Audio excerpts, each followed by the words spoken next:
Now, I'm not particularly cool with some of these brothers' lifestyle, but nonetheless, they're my brothers. You understand what I'm saying? Yes, sir. We have to look at Damon Dash. We have to look at Suge Knight. We have to look at Irv Gotti. And we have to look at Jay Prince.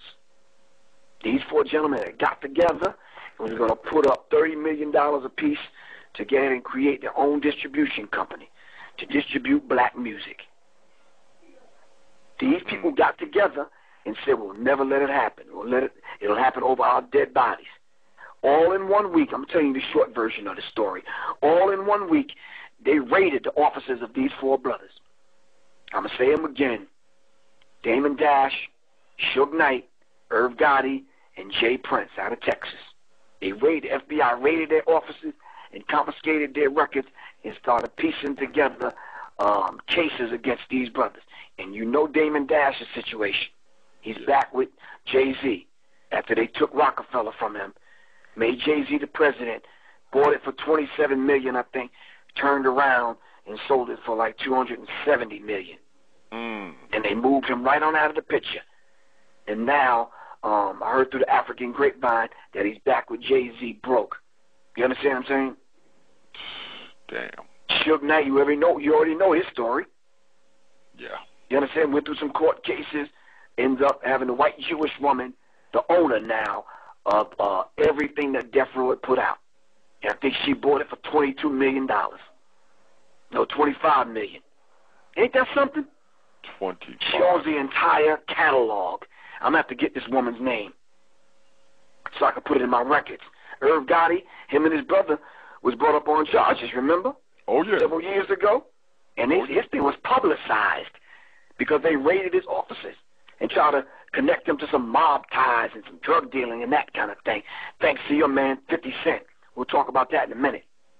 And then Rap-A-Lot's owner, Jay Prince, who they connected to embezzling money and fraud and laundering money, this kind of thing. But Jay-Z was privy to this information, and Jay-Z was one of the ones that took it back to them. So what did they do? They bought Jay-Z off, to tell the short version of the story. And each one of these individuals had to make a blood sacrifice. So let's take a closer look at this. Who did Damon Dash sacrifice? He sacrificed his fiancée. Who was he engaged to at the time? Aaliyah, who died in a plane crash. Who did Suge Knight sacrifice? Tupac. Who Irv Gotti was supposed to sacrifice, but it didn't happen? Ashanti. She broke away from the camp, and now she's doing well. But that was his blood sacrifice.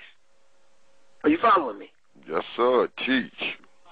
So Rap-A-Lot's Jay Prince was heard through the African grapevine that he had inked a deal with the brother Pimp C. And if you can remember, Pimp C went live before he died. And he started blasting people, calling people homosexuals and this kind of thing, and he was calling people out. Shortly after that, they found him dead in a hotel. Overdose. When you want to operate in that $20 million club and higher, $100 million club where these brothers were operating in, you got to pay the price. You got to bond yourself to these people forever. Let's look at some of the other people that have bonded themselves to this demonic energy. When Kanye West wanted to be up in that space so bad, he signed the oath, took the oath rather, and signed on, became a Mason and took the oath, wrote Lucifer, Son of the Morning, for Jay-Z, and that was his initiation, and sure enough, he lost his mom. Jennifer Hudson wanted to be up in that space. Yep, her family got taken at it on some ritual killings. Are you following me? So we need to understand this particular thing. You're not going to operate up into the $50, $100 million club and you not pay the ultimate price now. Not the ultimate price, but make a blood sacrifice. Jay-Z was well aware of all of this.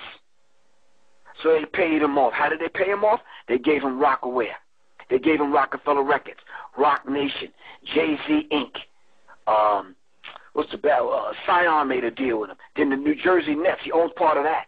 J Hotels, 4040 Club. I can go on and on, bro. And this is happening right before our eyes, man. So they niggerized the music. As soon as Jay-Z got made, he was made president of Def Jam. Guess who he signed? two known drug dealers, Young Jeezy and Rick Ross, who's going to perpetuate and carry on the madness and the negative demonic frequency. Are you following me?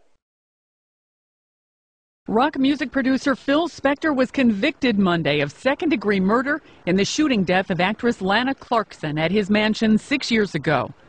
The 40-year-old Clarkson, star of the 1985 cult film Barbarian Queen, died of a gunshot fired in her mouth as she sat in the foyer of Spector's mansion in 2003.